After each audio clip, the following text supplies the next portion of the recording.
Hello to all. आज की video में मैं अपना न्यू चैप्टर स्टार्ट कर रही हूँ जो कि है पोलिनोमियल्स का। तो सबसे पहले हम थोड़ा सा इंट्रो लेंगे पोलिनोमियल्स के बारे में and after that we will start to do questions. Okay, तो सबसे पहले आपको पता होना चाहिए कि पोलिनोमियल्स होता क्या है। पोलिनोमियल जो होता है दो चीज़ों से, एक तरह से मैथमेटिकल एक्सप्रेशन होता है जो दो चीज़ों से मेड अप होता है, वेरिएबल प्लस कांस्टेंट।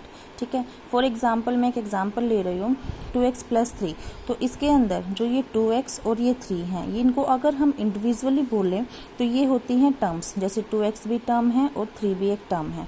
लेकिन अगर हम 2x को देखें तो यहाँ पे 2 हमारा कांस्टेंट है और x हमारा वेरिएबल है। ठीक है, x, y या z, p, q जिस किसी में भी आप अपना एक्सप्रेशन लेते हैं तो वो सारे वेरिएबल्स होते हैं।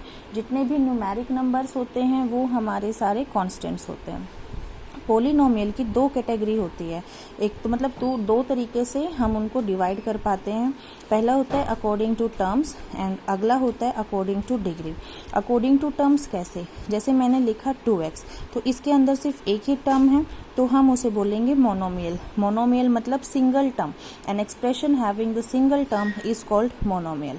सेकेंड है बाइनोमियल, बाई का मतलब होता है 2, तो 2x प्लस 5 जैसे ये है तो इसको हम बोल सकते हैं binomial because it is having 2 terms. तीसरा 2x square plus 5x plus 3, इसमें 3 टर्म्स हैं तो इसे जैसे 2 से ज़्यादा वाले को हम क्या बोलेंगे, पोलिनोमियल बोल देते हैं, 3 वाले को टेट्रानोमियल एंड 4 वाले को क्वाड्रिनोमियल, इस तरीके से। तो 2 से ज़्यादा वाले को पोली मीन्स मैनी, तो 2 से जितनी भी ज़्यादा टर्म्स हैं उनको हम क्लासीफाई कर देते हैं पोलिनोमियल में। उसके बाद आता है अकॉर्डिंग टू डिग्री। अब डिग्री का मतलब होता है पावर ऑफ वेरिएबल, कि जिस भी वेरिएबल में आप अपना एक्सप्रेशन ले रहे हैं उसमें मैक्सिमम पावर कितनी है। तो जैसे 2x प्लस 3, यहाँ पर x की मैक्सिमम पावर कितनी है 1, तो the expression in which the variable have the power of 1 उसको क्या कहते हैं, लीनियर पोलिनोमियल। जिसके अंदर एक्सप्रेशन की पावर 2 होती है उसको क्या कहते हैं, क्वाड्रेटिक पोलिनोमियल। अब इसमें जो हम पावर के बिहाफ पर क्लासीफाई करते हैं ना, उसमें हम मैक्सिमम पावर देखते हैं। जैसे यहाँ भी x है, यहाँ भी x है, लेकिन यहाँ x की पावर 1 है, यहाँ x की पावर 2 है। तो मैक्सिमम जो वेरिएबल की पावर होती है उसके अकॉर्डिंगली हम पोलिनोमियल को क्लासीफाई कर पाते हैं। उसके बाद जैसे ये पोलिनोमियल है 2x माइनस 2, तो इसके हम वैल्यू फाइंड आउट करते हैं कि x की किस वैल्यू के लिए ये इस इक्वेशन को सेटिस्फाई करेगा। तो मीन्स x का वो वैल्यू जिसके लिए पूरा पोलिनोमियल हमारा 0 हो जाए, तो इसे बोलते हैं जीरोज ऑफ पोलिनोमियल। तो अगर हम यहाँ x की जगह 1 रखते हैं तो 2 1 ज़ा 2 minus 2 minus 2 is equal to 0, तो यहाँ से इस एक्सप्रेशन की वैल्यू 0 आ रही है।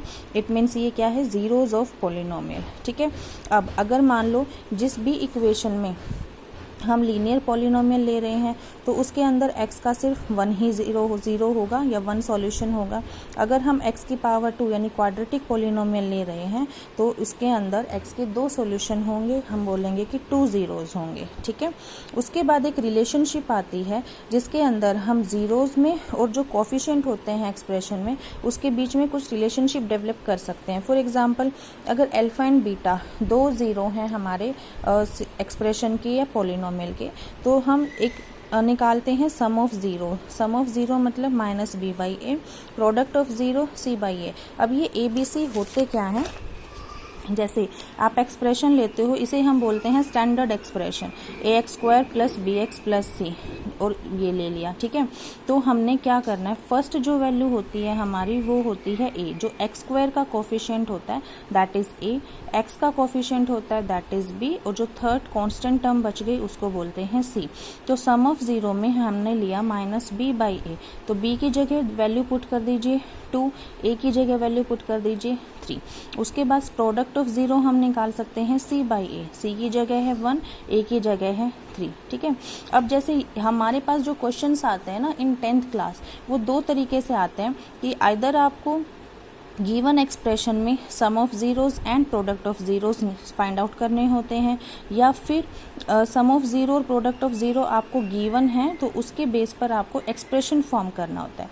For example if we are given 3 as a sum as zero and 2 as a product of zero, तो हमें एक्सप्रेशन फॉर्म करना हो तो हम कैसे करेंगे? सम ऑफ ज़ीरो जो होता है ना वो मिडल टर्म होती है, प्रोडक्ट ऑफ ज़ीरो होता है वो लास्ट टर्म होती है, और फर्स्ट वाले टर्म को हम एज इट इज़ लिख देंगे। अब हमें पता है कि हमें क्वाड्रेटिक पोलिनोमियल फॉर्म करना है, तो उसके अंदर फर्स्ट तो हम x square as it is लिख देंगे, ठीक है। उसके बाद इसके साथ का कोफिशिएंट डिपेंड करेगा कि आपको ये sum of zeros and product of zeros क्या गिवन है। अब यहाँ पर simple number, natural number given है, तो ये क्या होता है? Sum of zero minus B by A. तो अगर हमें ये पॉजिटिव दिया है तो हम उसे माइनस का नेगेटिव बना देंगे, अगर नेगेटिव दिया है तो हम उसे पॉजिटिव बना देंगे। तो 3 को हम क्या लिखेंगे? -3, because the formula is -b by A, ठीक है। और इसके साथ में हम x इंट्रोड्यूस कर देंगे, प्लस जो प्रोडक्ट ऑफ ज़ीरो होता है वो मैंने बताया था आपको, लास्ट टर्म होती है c, तो उसकी जगह एज इट इज़ रख देंगे। उसमें हम साइन का कोई चेंज नहीं करेंगे, जो हमें दिया है ऐसे कैसे रखेंगे। तो हमारी जो एक्सरसाइज पे अगर हम बात करें,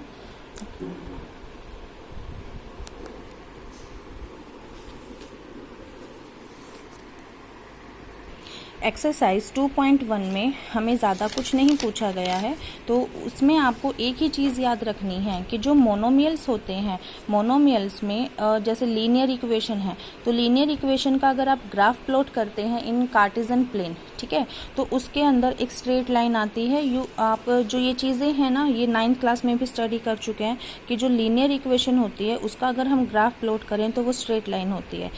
उसी तरीके से अगर क्वाड्रेटिक इक्वेशन का आप ग्राफ प्लॉट करते हैं then you will have a parabola shape. Parabola क्या होता है? एक कर्व्ड लाइन होती है जो कि एक्स एक्सिस और वाई एक्सिस के ऊपर और नीचे दोनों साइड होती है, ठीक है। सो इट मीन्स हम नेगेटिव डायरेक्शन में भी सॉल्यूशन फाइंड आउट कर सकते हैं एंड ऊपर अपवर्ड पॉजिटिव डायरेक्शन में भी सॉल्यूशन फाइंड आउट कर सकते हैं। तो जो चीज़ है आपको रिमेंबर रखने की कि आपको क्या याद रखना है, आपको सिर्फ ये याद रखना है कि लीनियर इक्वेशन का graph is always a straight line and quadratic equation का graph is always a parabola shape, ठीक है।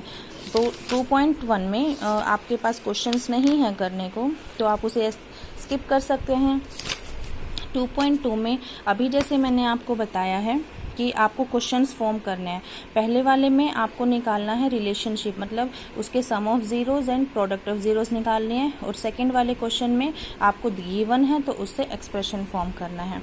एग्जाम्पल मैंने आपको करवा दिया है, तो उसके बिहाव पर आप क्वेश्चन ट्राई कीजिए और आज की जो थ्योरी बताई है उसको अच्छे से लर्न कीजिए ताकि नेक्स्ट टॉपिक आपको बहुत अच्छे से क्लियर हो सके। Thank you.